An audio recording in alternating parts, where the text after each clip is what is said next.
The following is a production of DallasCowboys.com and the Dallas Cowboys Football Club. How about them Cowboys? Yeah, go Cowboys! Let's go, baby. Are you ready for a break? Yes, Are you ready for a break? absolutely. Ready for a break? Yeah, and so much for that. It's time for The Break on DallasCowboys.com We were on the break. with Nick Eatman, David Hellman, Ambar Garcia, and Derek Eagleton. It is Tuesday, November 16th, 2021, Season 17, Episode number 62. Welcome to the latest edition of The Break, live from the SWBC Mortgage Studios at the Star. And I can see by that look in your eyes, I'm about to throw a wrench at Nick. Yeah. Give me a 62. Yeah, I wasn't ready for it. And this is not a good one. The only guy I can think of is Brian Baldinger. Brian Baldinger played for the Cowboys? Yeah, and he wore 62. The one didn't know he played for the the one that Cowboys. does the tape breakdowns? Yeah. I had no idea he played for the Cowboys. Yeah. Oh, now I'm questioning. No, he did in the 80s. He was like their lineman in 62. Really? I'm probably like played, I don't know, 83, 84, 85, something like that. I know him from the stuff he does for NFL Network, but I Yeah. didn't know that he would play for the Cowboys. Yeah, he did. He did. I can't think Was of he any good? No, I mean, not really. I don't think he played for that long. You're right. Middle, 5 years, 5 years With the Cowboys. with the Cowboys. Yeah. Wow. 80. It's not That's it, a. though. There's not a lot of 62s. This is a. Marco Rivera. Yeah. Good job. Yeah, Parcells was all over that signing, and that didn't work out. He hurt his back, and hurt his back his first week here. Yeah, it was. Yeah. That was one of the bad ones. John Fitzgerald. Yeah, he was a good player. 70s. Yeah. I just picture like older fans just like, come on, you don't know John Fitzgerald. Yeah, are y'all missing John Fitzgerald? Sorry. That's the answer. I'm the right sorry. answer. Johnny Fitz? Yeah. Yeah.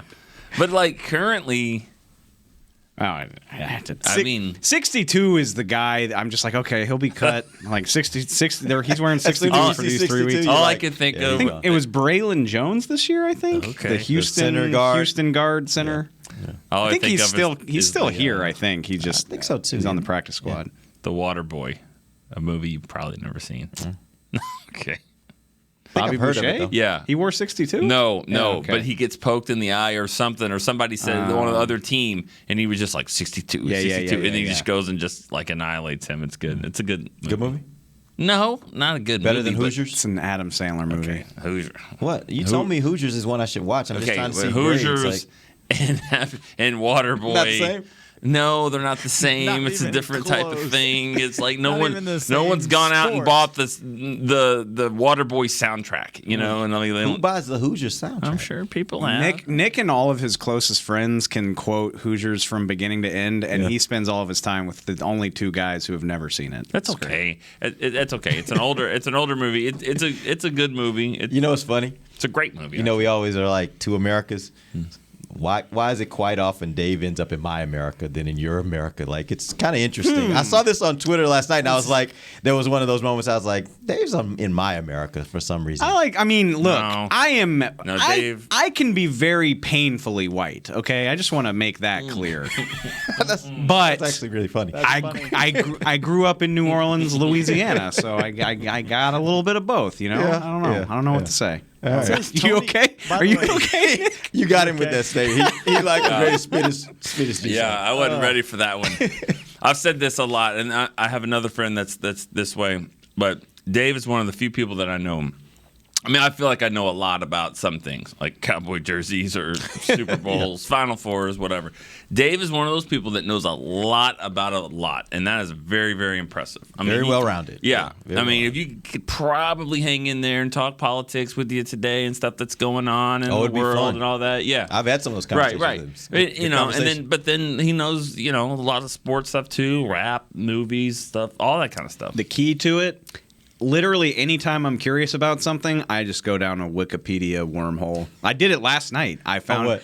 I don't know. That's because you were doing the crossword puzzle and you were cheating. No, I also I do a lot of crosswords too, Yeah. but no, like I'll hear something and be like, I don't know anything about that. Like I saw a video the other day about some random like castle in Scotland. And I was like, I've never heard of that. Where is that? Google it. 40 minutes later, I'm into like 5 different articles. Don't even remember why I Googled it. I probably do that twice a day. And that's why. Yeah, well, I shouldn't tell my boss that. But I don't. As long as you're not doing it at work. Depends on the day. Maybe in the off season. Yeah, not right now. Yeah, off season. I almost was about to say something like, "Oh, it's a good thing we're not playing like this, great team, great game coming up." But you know what? We get a lot of people on Twitter that say to us, they appreciate this. Yeah. They like this stuff. They like talking about college football. Well, you know what it and all is. that. Those are the people that essentially live with us. And what I mean by that is they are with us every day throughout the season, in the off season. They've been doing this for years. So to them, it's just like sitting around with friends, having conversation and just listening to conversation. So it works for them. It's the people that came in for the first time and like, let me check out this thing called the Cowboys Break. And then they hear us talking about minute whatever. 6, and we haven't Right. said anything about For the you Cowboys. guys, we apologize. You'll get used to it. The one It'll thing be we've fine. said about the Cowboys so far is that we can't think of anybody who wore 62. Right. By the way, Tony Tolbert wore Tony 62. Tolbert wore Yeah. for a minute. So we're coming in with some names. No, he wore it in that Darren Woodson wore 45, Jason Witten wore 49 type thing. Like, okay, we don't know if you're going to be a good player. You're not going to get a 90s yet. Yeah. And then you start balling out. And And, then real quick, I got to figure out. I need to know what movie I haven't seen that everybody was like, "Oh my God, we got to figure that out." Well, you haven't seen anything that came out before like 1975, so I've never actually seen anything. I've never seen a movie in my life that is older than me. Right. Ever. Really? I mean that's incredible to me. Like Never. I haven't seen any movie. the easy one is, I mean, you never seen Godfather. Godfather. No, You never there's a seen. You've never seen Godfather? There's a horse gets cut off in the horse's head in the bed or something like that. Yeah. That's all I know about that. Casablanca, like the most famous movie ever. I don't give a damn. Yeah, I know. Hey, you know what? This stuff used to Was bother that me. it? I'm gonna mark that. Was by the that is way. that the right movie? No, that's Gone with the Wind. Yeah, this is all the same thing though for him. But it's all the same thing. That for stuff- I had a good one. That stuff used to bother me, Damn and it. now I'm just like, live your life, man. Life's too short Right. for you. Everybody's got their own thing. I don't you know? care if you've seen it, if you don't care, and we can just move on with our lives. There we go. Yeah. All right, let's talk some Cowboys football. No. Here's what we're going to do. Actually, in the second segment here today, we're going to be joined by a former co-host of The Break from a long time ago when we were still young men, Nick. I think, yeah, we were really young. Younger. Much For younger, sure. much younger. But Dia Wall's going to be joining us. She now is a news anchor out in Kansas City, so we'll have her join. We'll talk a little bit. Like billboard worthy. You think? Yeah, on there? like literally, like come and join us today. We are talking about whatever. Like she does the news, like the hard news. So yeah, we'll have her join us here in the second segment, and we're going to. Can take a stroll down memory lane. She'll tell us a little bit about what's happening out in Kansas City as well as we prepare for our trip out there this weekend. But before we get to that, though, I had a topic I wanted to hit that I think we're going to have to take a little bit more time on. So I'm going to go to my secondary topic right now because we only got a few minutes before we go to our first break. I was interested yesterday that Jordan Lewis was a topic of discussion with a lot of the coaches who talked. McCarthy talked about him. Dan Quinn talked about him. They said things like he's competitive and aggressive. They said he's excellent quickness and tackling, and that's important for a slot guy. Said he was down for any challenge, way past scrappy was the part I really love that they said. My question for you guys is, this year we've seen, when you think about it, Anthony Brown has been really good at the opposite corner from Trayvon Diggs. You got Jordan Lewis, who was playing had a really nice game this week. He's played pretty good this season. In a year like this where the Cowboys went all in last year in the draft with cornerbacks, how much do you think it's setting back those guys and their ability to be able to get on the field and start trying to figure this thing out because these guys are playing so well? And the likelihood is that at least one of them, maybe both of them, won't be back next year. That's a long question. I know. It is a long question. No. And I know that's one of your pet peeves, so No, sorry. I was just my first thought honestly was like, I don't care, because the fact that these guys are playing well. I mean, so I don't think it matters if Kelvin Joseph's getting set back or Nahshon Wright or whatever, just because these other guys are playing well, and that's they're making plays. I think a lot of it has to do with the scheme. I think the pass rush has been good. It's helping these guys. They're seeing the ball. Everything's staying in front of them. They're making plays on the ball. I think Joseph would probably. He's not too far from getting out there and playing. I don't think it matters. He is getting some playing time. He's getting some. Second round, third-round picks, you want them to contribute. You don't have to be on the field right now. If it was your first-round pick, if they would have drafted Horn, or Surtain, and they weren't as good as Anthony Brown or Jordan Lewis, then that would be weird, kind of. But I don't think it's that big of a problem right now. I love the question because it makes me feel smart because you can go find the tape as soon as Horn and Surtain went off the board. This is what you were signing up for. This is the likelihood. We said it all summer. I think it's going to be hard for these guys to beat out 3 veterans who've done this for a long time, who the team has already invested in. And injury played a role in that. Kelvin was unavailable for a while, but lo and behold, that's exactly what happened. And yeah, I'm not going to go as far as to say I don't care, but the train keeps rolling. Like, once the season starts, develop, especially if you're bad and you're building for the future, that matters. But I'm trying to accomplish something here. I don't have time to worry, especially if it's outside of a first-round pick. I mean, Tristan Hill didn't do anything his first year. Cheeto, he got hurt. Cheeto and Jordan had limited roles as rookies. Injury was part of that too, but it took them time to get on the field on a consistent basis. Obviously, Jalen and Randy are unique circumstances, but again, you're never guaranteed. The further back you go in the draft, your first-round pick needs to be doing something. Everything else is dependent on the circumstances. And for that matter, I don't even know. Jordan and AB don't have to go anywhere next year. They're on affordable contracts. AB's got 1 more year left on his deal. Jordan will have 2. So I have no problem with it whatsoever. And sorry, Nick, I keep going. I want to ask Derek, why do you think? Yeah, why does this bother you? Well, here's the thing. What I'm concerned about, and I don't know that honestly there is no real answer. You're right. Once you get into the season, you play the best player. You don't worry about all that.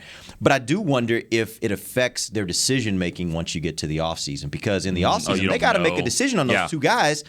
On Jordan and on Brown, they got to make a decision, and it's one of those things where it's like, I don't know, are these guys ready to step into that role if we decide not to sign them? Why do you have to make a decision on these guys? You don't. I thought one of them is out of contract. No, they both have signed 3 to 5 year deals. They signed the same deal. Yeah. AB signed it in 2020 and Jordan signed it in 2021. So how long do they have left on their deal? AB will have 1 more year when this season is over, and Jordan will have 2. Yeah. Okay. So is there something to be said for you could try to cut costs and get rid of those contracts to help you sign the Randys and the Schultzes and the Gallups of the maybe world? that's the way I'm thinking about it, is like you got a lot of decisions to make and you can't keep everybody. So do they become casualties? But the question is, you can't make that decision if the other guys aren't playing enough for you to know what you have with them, right? Yeah. I can't bring myself to care about this and again, their average salary comes out to like $4.5-5 million a year, which would be great if you could get cheaper, but it's also not a big enough number to keep you from accomplishing other things. So it's just not something I'm losing a lot of sleep about. I've said this before too, and not trying to write off Kelvin or Nahshon Wright. I'm pleased with what they've both been able to do given the circumstances. Wright, we knew he was super raw. He has a role. He hasn't been inactive this season, which is a win in my opinion. Kelvin, he's doing more and more. He's gotten to play defense in late game stages 2 weeks in a row. He's been pretty impressive on special teams, honestly, for a guy that didn't do it in college. So I feel good about them. But again, you just talk about draft capital. And the reason this came up is because LSU has a cornerback coming out named Derek Stingley.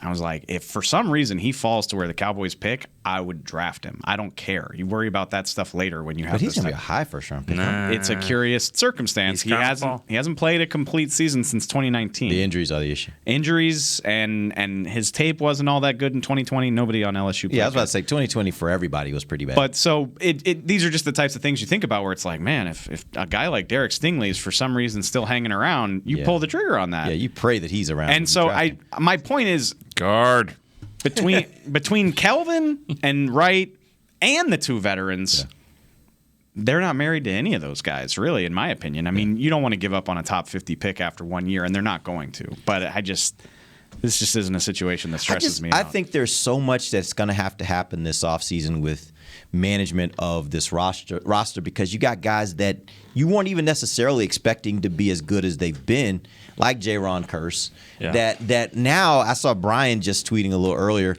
He was saying like he made this comment. He just kind of said it off the cuff, like I don't know if the Cowboys can even afford him. I wasn't thinking like that, but I am now thinking like, I wonder what it will cost. Like, I wonder if there are teams out there. I wonder if there are teams out there that are willing to say like, man, we'll give him a pretty decent deal. And if they're willing to do that, like, are the Cowboys willing to match that with everything, all the other deals that they're having to pay? Just remember about Curse, and there's a lot of people out there, a lot of coaches that are stubborn and arrogant, that look and they think that their system is the way it is, and this guy fits it and this guy doesn't, which I think is crap. And we've seen over the years that this stuff is crap. Tyrann Mathieu, I think, is a perfect example of that. Just go get a player. Yeah. You know, go get a football player and you figure it out. Your system isn't that great. You know, I could see Belichick maybe can get away with it because the system's been proven to work. But you know, the Rod Marinellis of the world, and that stuff still gets me. But there's a lot of coaches that probably wouldn't think Jaron Curse fits what they're trying to do because he's a unique player, and you got to play him in a different spot, and it's working. Dan Quinn saw him and said, "Oh yeah, I got a spot for him," and it's working. I'm not saying every other team would figure it out just the same. He's not just a safety. You don't just put back there as a safety. He's a safety linebacker. You got to have a good role for him. So I'm not saying everybody would just be jumping at him. Well, I will say this, though, and Dan Quinn, I think, was the one that was talking about it yesterday. It was either him or McCarthy, talking about how now you're seeing a lot of defenses that are wanting to play that big nickel. Okay. He fills that role really nicely, and there may not be a lot of guys out there in free agency who fill that role, and if more teams are wanting to do it, that makes him a very, very valuable commodity. We used to get a rundown, and if I had gotten one today, I would have been able to do a lot of research on the salary cap. I didn't know we were getting into 2022 today. We're not, but it was just something I thought about. No, but the reason I say that is something I think we all need to keep in mind is things feel very normal right now, and they are, and wonderfully so. And I love how it feels so good to be able to go out to restaurants, and we go to these sporting events, and COVID's still a thing, but we're not as worried about it as we used to be. But the league is still dealing with a cap crunch. Like, everybody's tied up under it. They're not going to make it all back this year. The TV money doesn't start to kick in for a few years. The reason I bring all this up... 23? 23? Yeah. The reason another year to deal with it. So... I don't like. There's not going to be as much money to go around, and I think teams across all teams, everybody, and I think everybody's going to still kind of have their belt tightened. And I'm not trying to say that the Cowboys can hang on to all their players, but I do think that's going to affect the market where you're maybe not going to see as ridiculous an amount of just cash splashing on the first 2 days of free agency. So I'm interested to see how all that plays out. And I've got to think it gives the Cowboys a favorable chance of being able to do what they want to do. Yep. And I also think, and this is just a theory of mine, I actually think their ability to keep Dan Quinn here another year will help them with that. Because I think for some of these players, they may look at it like, man, I was able to do things with this defensive coordinator that I haven't done in my whole career, Jaron Curse. And so being able to resign him to stay with that defensive coordinator may be valuable. Like, they may be willing to say, hey, you know, I think I want to stay here. And even though I might get an offer that's a little bit more over here, and as far as money is concerned, I think I will play better. And I like the role I have here in Dallas better. I've been thinking about this too. And I actually, again, going back to me being well-rounded, this is the dumb stuff I do in my day-to-day life. I'm on the elliptical this morning. There you go. Listening to my NFL podcast, just sort of getting ready for the day. And then I'm just start quizzing myself on like what jobs might come open this year. I came up with like 6 to 8. It doesn't really matter what they are. But you think about Kellen Moore and Dan Quinn. One of them is this supernova, hot name, rising star. He's going to have his pick. Like, Kellen Moore doesn't have to settle for a job just because it's an opening. You know what I mean? And then Dan Quinn is on the other side. He's like, well, I've already done this. I know what it's like to be a head coach. I know how unfun the wrong situation can be. And so maybe he's not as exciting as Kellen Moore because he's technically a retread. That sounds mean, but he also, I think, has a chance to be very selective. So again, people get worried about Kellen Moore and Dan Quinn, and it's like these are two guys that might be a little more discerning than your average coordinators. And so I wonder if that gives the Cowboys a better chance to hold on to both of them as well. I don't know the answers to these questions, but these are just the things I think about. That just begs the question, and we got a few seconds before we go, but I want to ask real quick. If right now, if you had to guess, which one do you think is would be in higher demand? Kellen Moore, it will be. I think he will be in higher demand because it's all about offense. It's all about your relationship with the quarterback, calling the plays. That is the everybody wants Sean McVay and Kyle Shanahan. That's what every team wants. The Cowboys have it right now. So, and Kellen Moore has never failed before. So I think that makes him the one that will be in higher demand. But I also think there's something to be said for the guy who's done it before, who's learned a few lessons from his last stop, all that stuff. So. I think there's some coaches, I think there's some teams that might look at it the other way and think Dan Quinn could be a better fit for them because like Dave said, he's done it before. And also, when you look at what the Cowboys have, there are some people that think, well, get a coordinator, a young coordinator. If you got a Dak, you got Zeke, you got the line, you got the receivers, yeah, you can make that work, and he's making it work. But Dan Quinn came in here and just totally kind of flipped one of the worst defenses we've ever seen. So, and he's got the experience as well. He's been in a Super Bowl before, probably should have won that game. They didn't, but I don't think it was really because of him. Mm-hmm. Whatever it is, I mean, he's been there. So, Cowboys are going to be lucky to get one of the two of them back. I mean, the fact that Dan Quinn, I think that's the point right there. He has done more with less than Kellen Moore. And for me, if I were looking at it, I'd be like, the way he flipped this defense from what it was last year to what it is this year, and then you count in the fact that he got his team to a Super Bowl when he was a head coach. Yeah, they didn't win it, but as Jerry said this morning, he should be a Super Bowl winning head coach. Like that was there's no excuse for that. Ironically, Kyle Shanahan is like a darling in the NFL, and I put it more on him than Dan Quinn. Right, but Dan Quinn's the head coach. That's exactly right. All right, we're going to take our first break. When we come back, we're going to be joined by Dia Wall, talk a little bit of old-time break, and find out what's happening out there in Kansas City. We'll do that when we come right back. This is DallasCowboys.com radio. Before there was a draft, you could size up a cowboy by three simple factors: the crease in his hat, the bend of his brim, and his unbending attitude. A man Stetson didn't just protect him from what life threw at him, it projected a rugged, unstoppable spirit. Stetson hats are still American-made with pride right here in Texas. They're still the unofficial crown of all self-respecting cowboys, and Stetson is proud to be on the field with America's team. Find a retailer nearest you at stetson.com/cowboys. The Cowboys way, where 16 Hall of Famers and 5 championships shows us what success looks like. Where turkey is always the second best part of Thanksgiving Day. Where we are all defined by one single thing, the star. Where we as fans know it's our job to keep the tradition going. Bank of America is proud to be the official bank of the Dallas Cowboys and to support the quest of living life the Cowboys way. Copyright 2020, Bank of America Corporation. Want to use what the pros use? How about the official men's skincare brand of the Dallas Cowboys, Jack Black? Right now you can get the Jack Black Starter, a curated collection of Cowboys locker room favorites for just $10 with free shipping. The starter includes 4 Jack Black skincare favorites plus a full-sized intense therapy lip balm. Go to getjackblack.com/cowboys and use the code word TEAMJB. That's getjackblack.com/cowboys. The Jack Black Starter, $10. Free shipping! Honey, big news. Gary, are you okay? Oh, I'm not Gary anymore. I'm Jackie Flash. What? See, I want the latest smartphone, but the best deals are only for new customers. So, to get a new customer deal, I changed my name to Jackie Flash. Okay, but the best smartphone deals at AT&T are for everyone, new and existing customers. That's huge. Then guess who's getting a deal? Is it Jackie Flash? Jackie Flash. It's not complicated. At AT&T, our best smartphone deals are for everyone. Restrictions apply. Visit att.com for details.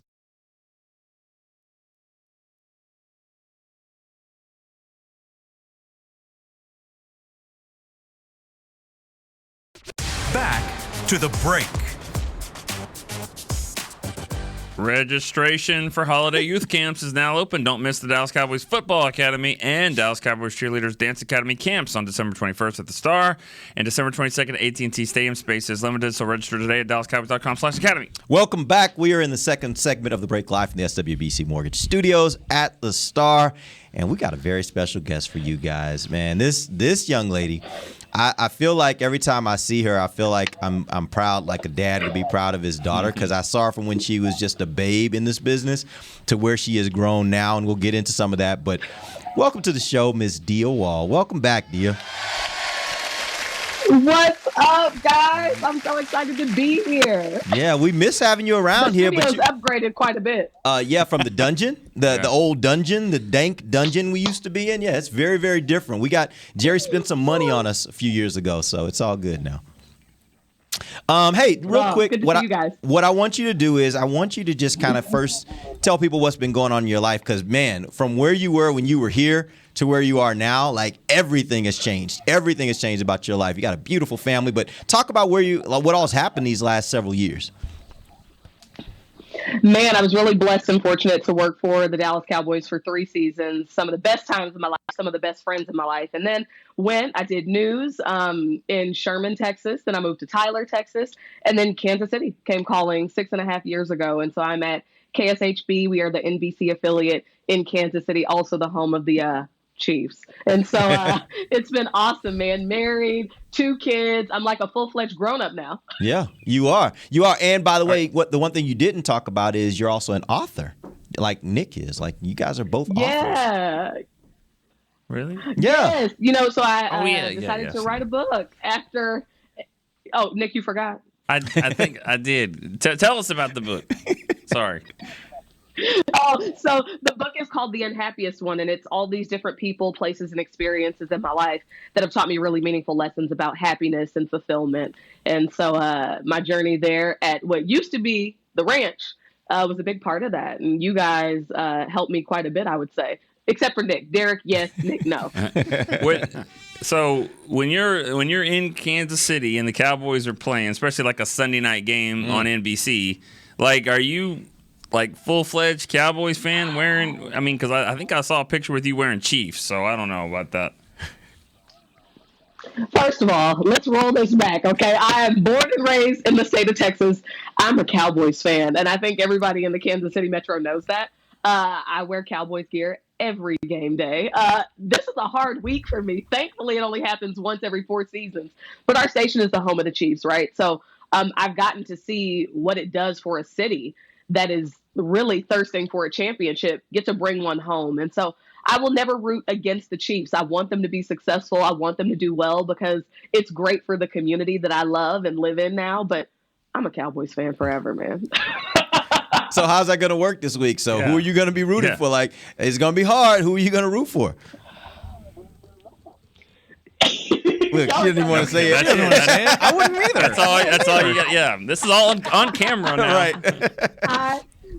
That's okay. You don't have to say it. For the Cowboys. I'm rooting for the Cowboys. I have to. First of all, listen, the Chiefs have won a championship. They've been to the Super Bowl twice in the last 2 years, okay? Okay. My team needs to shine. But I'll never root against the Chiefs. I'm rooting really hard for the Cowboys this week. Hey, I'll say this. Nobody was more frustrated with number 9, Tony Romo. I remember those days. She's not. You know what? And then As Caden Gates walks by. this man gets to the booth.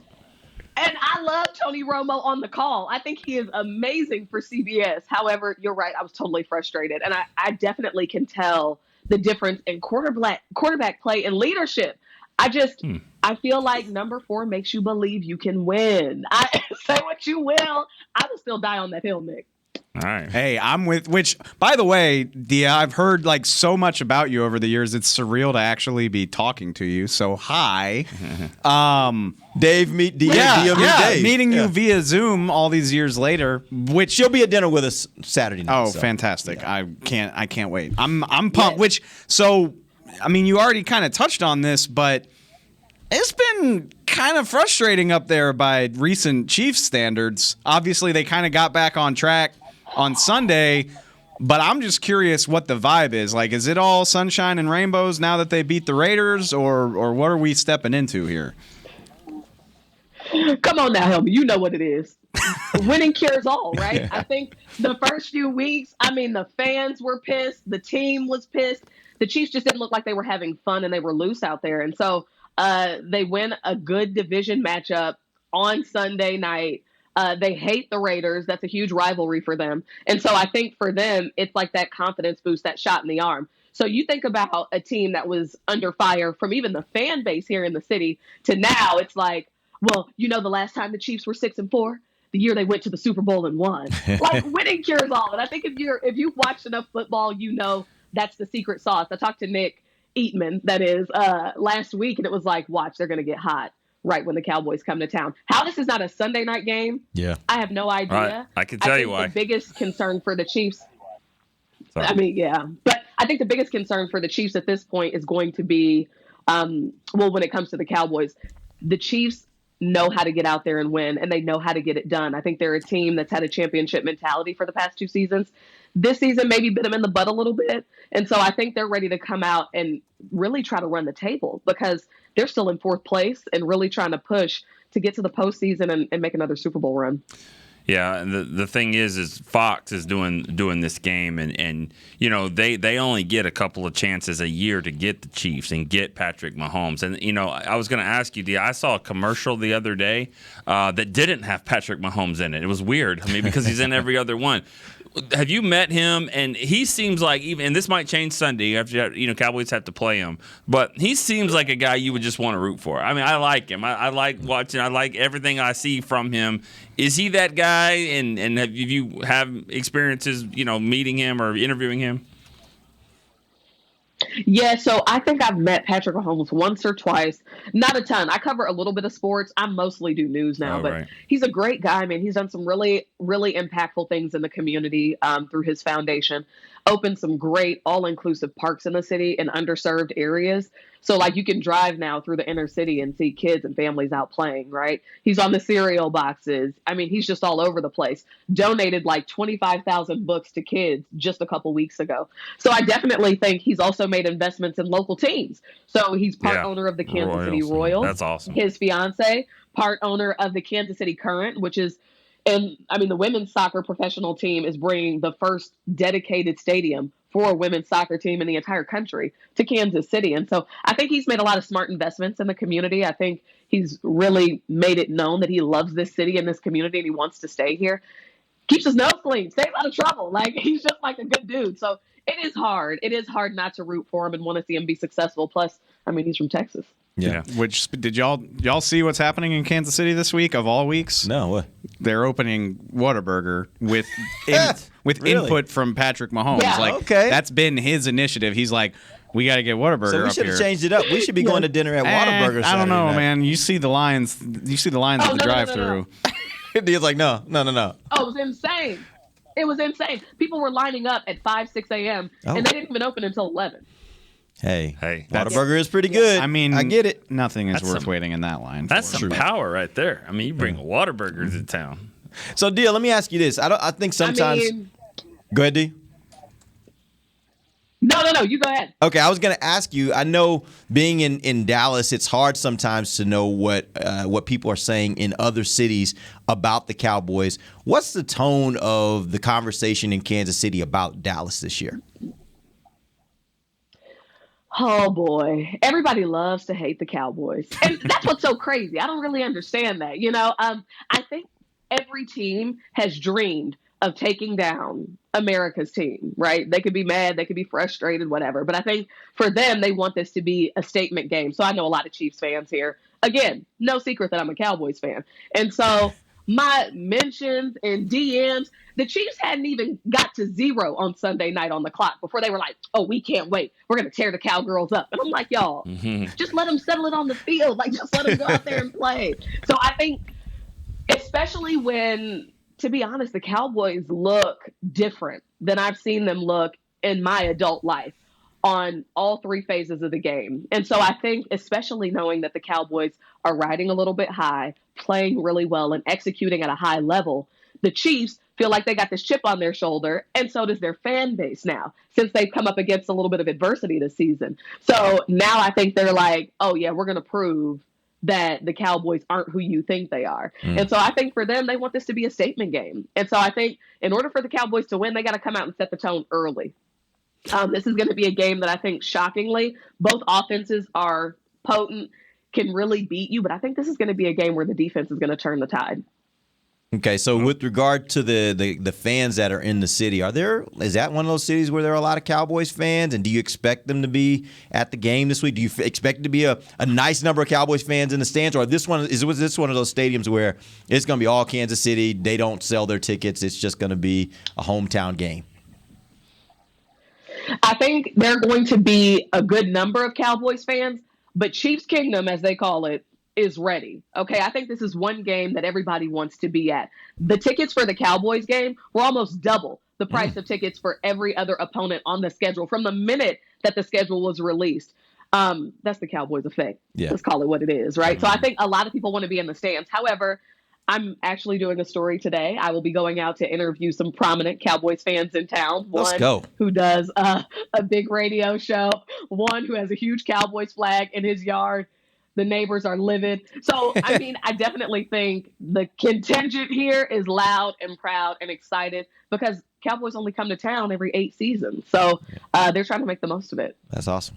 All right, real quick, before we end the show, do you have a good Nick Eatman story from the time you were let's here? go. You got anything I'm good? here for this. If you don't, it's okay. But do you Oh have a my good story of gosh. Nick Eatman from back in the day when he was a young man? Oh, and- my gosh. Okay. You know, it's so funny. Nick, for the original Breakers, right? Yeah. Me and Nick used to sit next to each other in the studio. And one, I was always nervous about what he would say, what he would do. Nick's goal every single show was to throw me off my game with terrible inside jokes. Sounds right. Not all of them appropriate. Not all that much has changed. Yeah, I was about to say, sounds about right. Nothing's changed. Exactly. But I will tell you, nothing made Nick happier than to get me flustered so that he could again just annihilate me on the show. And so I think nothing's changed, man. I still consider you guys my big brothers. I'm so proud to see the growth of the show. I'm glad you let me put you on social media 10 years ago. Yeah, right.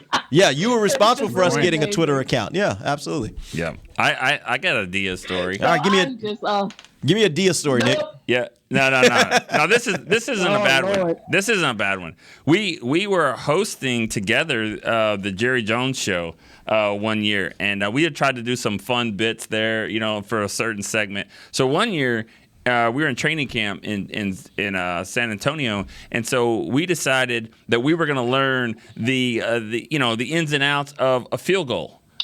So I got to work with Matt McBriar as the holder, and Dia got to work with LP Ladouceur, who was nice to Dia, and snapping. And I thought I got the easiest part of it, because I just got to hold and just spin it and license out, Dan, easy.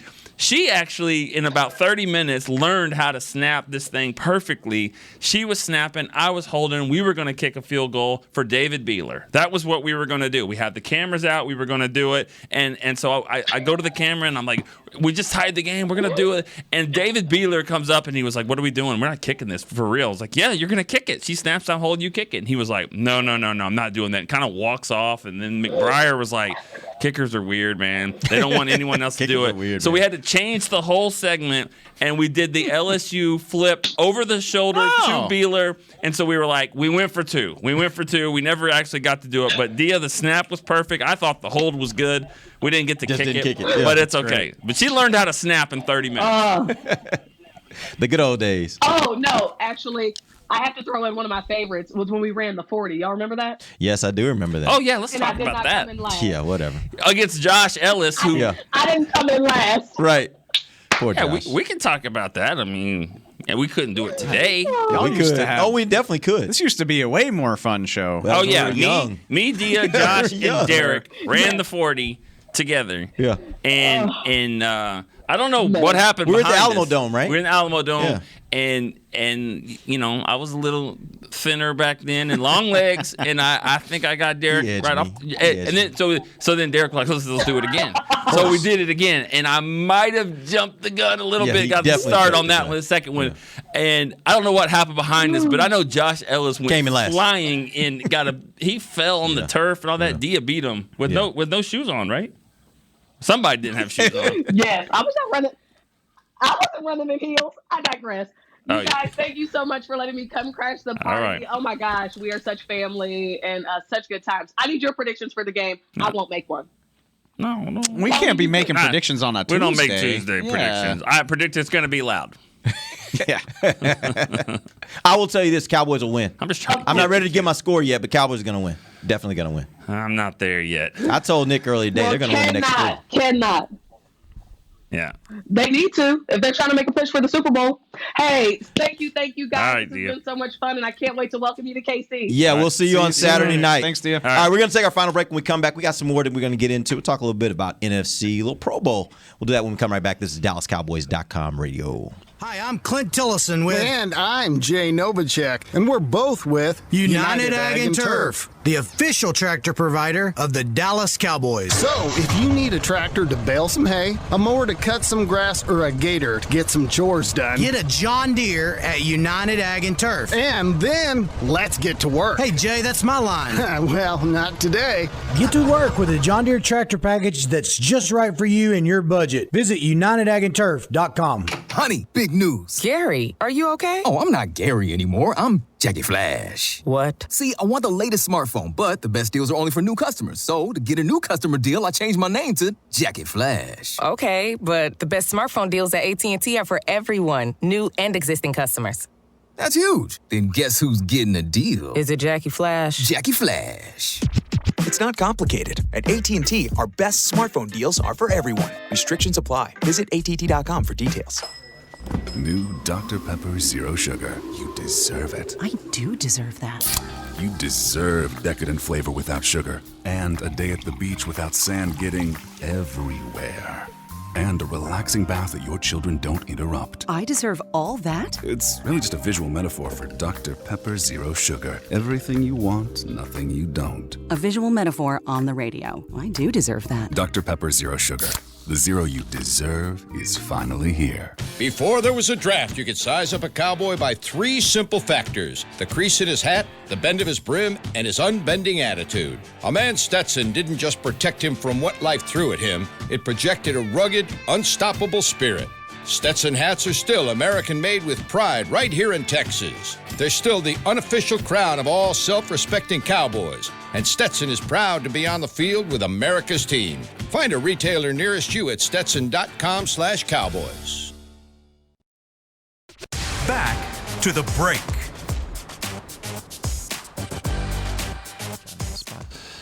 All right, your favorite WWE superstars return to AT&T Stadium for WrestleMania on Saturday, April 2nd, and Sunday, April 3rd, 2022. Tickets on sale now. Get yours before they sell out. Visit SeatGeek.com, the official ticketing provider of AT&T Stadium. How do you think that would be as a Christmas gift? Like, if I gave all you guys a Christmas gift that we were going to WWE, would you like that? That's a hell of a gift. Those tickets are not cheap. I'm asking, would that be a good gift? Hell yeah. Nick?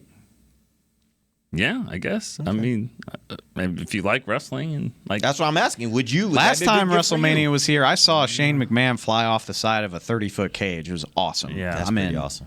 I'm in. Yeah, it'd be interesting.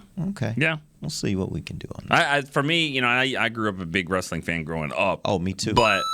But now, you know, I mean, it's one of those things. Like I've gone to WrestleMania, and I say I've done. You've been to WrestleMania. I've never been to WrestleMania. Yeah, like you didn't go 5 years ago. So I went. Yeah, it was awesome. So it wouldn't be one of those things where I would, you know, I was just waiting for like. I mean, honestly, I thought like maybe Hulk Hogan was going to come back. Yeah. I thought there was a chance he might come back, or The Rock. Yeah, The Rock I'd be the guy holding up the Coco Beware sign, and then Coco, where's Coco Beware? He's not coming. So yes. The Sheik. That's, like, you know, I'm back. Do you remember in the day. Coco Beware's parrot that he had? Do you remember what the name of it was? No, I don't. What was it? I think it was Frankie. Frankie? Maybe Why does that not ring a bell? I don't know. Coco Beware. I'm not saying you're wrong. I'm just saying I don't remember that. Maybe not. That just sounds right to me. How about Mike McCarthy, which I asked him about when he walked by talking about wrestling. I asked him. He said he goes back. He said George the Animal Steel. Remember that? Used to like eat the turnbuckle. Oh, Mike McCarthy. There's no doubt in my mind he was a pro wrestling guy at one point in his life. Oh yeah, for sure. Pretty much everybody was at some point in their life. It's Yeah, just a matter of when and how long, wrestling. right? Yeah. Okay. You know. All right. Here's what we're gonna do. I want to talk a little bit. This is a topic I brought up yesterday afternoon. This is the kind of stuff for you guys out there listening that we do in our office on a regular occasion. I just was kind of like, Nick, you think Dak's going to be, you think he's a legitimate MVP, league MVP candidate? And he was like, he gave me his answer. And I asked Dave the same question. He gave me his answer. I was like, bet. That's a show topic. So here we go. Got a segment. So here we go. I'm going to toss it up, and I'm going to let you guys go at it a little bit here. Is Dak Prescott a legit MVP candidate? Go ahead, okay. Nick. He's a legit candidate. I don't think he'll win. So maybe if I don't think he'll win, then I guess I don't think he's a legit candidate because I don't think he's going to win.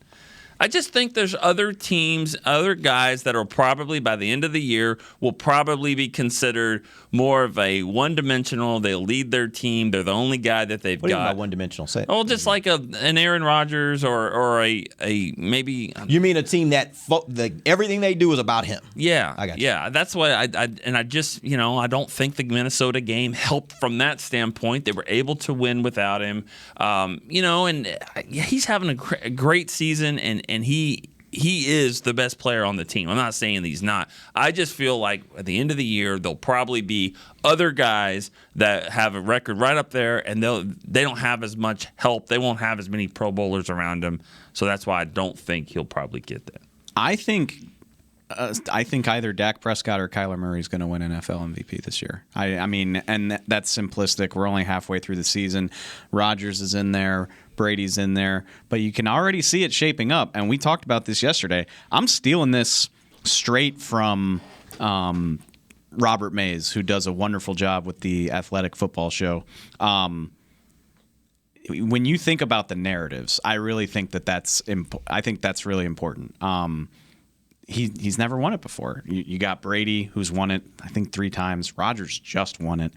They don't like that. They want new. Dak Prescott is new. Dak Prescott is also playing amazing football. He's on pace for 4,500 yards, 4 touchdowns. He is the engine that makes this thing go. I also think this is weird to say. Along with Brady and Rodgers, he is the most developed passer in the NFL. Like, how much of what the Cowboys do is predicated on Dak seeing what the defense is offering, changing it, sliding the protection, telling CeeDee Lamb, hey, they're bringing cover 0. This is what they're going to do. Make for the back pylon. I'm just going to chuck this thing to space, and it's going to come down in your lap. Like, he's incredible. He is operating at a Peyton Manning type of level, which there's still people that aren't ready for that. Like, there's still people that think of Dak as read option, look for your first or second read or let Zeke take. No, we're so far past that. I think he is one of the 3 or 4 best quarterbacks in the world right now at diagnosing what a defense is trying to do. Kyler Murray is just a phenomenal athlete. I think he's developing all of that as he goes, but he's got the athleticism that lets him make all these crazy plays. He's also missed 2 games to injury. By the way, Cardinals won one of those. So I'm not trying to hear that eking past Minnesota discredits what Dak has done this year, especially if he keeps this up for 8 more weeks. Like I said, you factor in all of that with what the Cowboys are doing, the brand power of the Cowboys. They haven't had an NFL MVP since Emmitt Smith, right? Mm-hmm. That's right. 1993. Jeez. If it's even debatable, he's going to win for the star. The fact that it hasn't happened in 20 that can go 30 backward. years. That can go the other way too. There are a lot of people out there that hate the star. That goes both ways. You know what I'm saying? Yeah, but it's almost like a snowball effect, though. And the writers that vote on it don't hate the star. The fans might, but and it's a new face. It's a new person kind of carrying you into this new era instead of Rodgers, who's won it a decade ago, and Brady, who's won it eons ago as well as recently. So I just think if it's even close, I think he's got a fantastic chance to win it as long as he stays healthy, honestly. Nick, let me ask you this. What do you think, or is there something that Dak can do more of that you think would turn it in his favor? Well, it's not in his favor right now. I mean, I guess it all comes down to how you think things are going to finish. And I feel like, I think the Cowboys are going to have this is going to kind of go up and down a little bit. This schedule that's in front of them is still going to be daunting, in my opinion. And I think this is the time of year where a lot of those decisions are made. So it all comes down to what the Cowboys are going to do here in the next month. They got 5 games in front of them, 4 of them on the road. So if they go 4-1 in that stretch, or maybe even 3-2 if it's the right games, then yeah, I think he has a chance to, like Dave said, kind of put himself up there. I just have this feeling, and maybe because I've never seen it, I think I've seen a lot of things before, other than an NFC Championship game and a tie and an MVP, for the Cowboys. I just can't visualize that happening, and I feel like the voters won't go for that. They'll probably look at the ballot and they'll think, comeback player of the year. Oh, let's put Dak there. That's where I think it's going to happen. No, he already won that, unless he gets so many votes for MVP that they're like, all right, well, let's give it to I can't think of somebody. Sure, Joe Burrow's fine. I forgot to mention Matthew Stafford, and there's something to be said for the power of LA, and the league is just force feeding us LA right now between the Super Bowl being there and Stafford being the on the glitz and glamour, and then they're adding these players. Yeah, it's all of it. Yeah, it's all. Maybe it's. I was thinking about that when Dio was talking, and I laugh. I've been in this for 8 years, so I get it, and I love Cowboy Nation. But I vividly remember what it's like to be a fan of a non-Cowboy team and how annoying that is. Oh yeah. So maybe it's kind of a taste of our own medicine where you're like, enough about the Rams. Oh my God. Well, guess what? That's what 30 other teams think about the Cowboys. Right. So yeah, but Stafford, Kyler. And I think Dak is right there. If you put them in order right now, how do you think it? I mean, I'm biased. Yeah, I've watched every snap of Dak's season. Kyler Murray's incredible. The stuff that he can do. I mean, I'd go with Dak, but I'm way too biased to offer an impartial opinion. Yeah, it's really interesting to me when you look at what Dak was as a college quarterback to what he is now as an NFL quarterback. It's been such a remarkable change. Like, he is not the runner that he was in college. I would even say at this point, Dak is among the very best proficient pocket passers in the NFL. Like, the way he sits back there, and you were talking about how he sits back there, figures out what's going on with the coverage, gets the ball to the right guy, and is accurate. Gets the ball where it needs to be in some really interesting ways he has to get the ball in there. Like, I'm just so impressed with how he has kind of changed his game from what it was to what it is now, and is so good at it. You could do a whole show on this, but it's interesting. The way the league is structured, you got to find a quarterback quick because they're cheap on their rookie contract. So guys are playing younger than ever, and it's easier. Not to discredit them, but it's easier to play quarterback than it was even 10 years ago. Yeah. Roethlisberger's on his last legs. Brady will eventually be done at some point. Rodgers is what maybe. Manning's already. Both of the Mannings have retired. Romo's retired. Like, Rivers retired. All these guys, they got old and aged out, and now it's young guys who are good but are still learning how to play the position. Like, a lot of these offenses are still. I don't want to say they're like simplified, but you're still just kind of learning as you go and kind of scheming things up for guys who aren't all the way there. I mean, even Mahomes, who everybody agrees is the best quarterback in the league, he even said, like, I'm still just learning how to read coverages. Remember when he said that 2 years ago?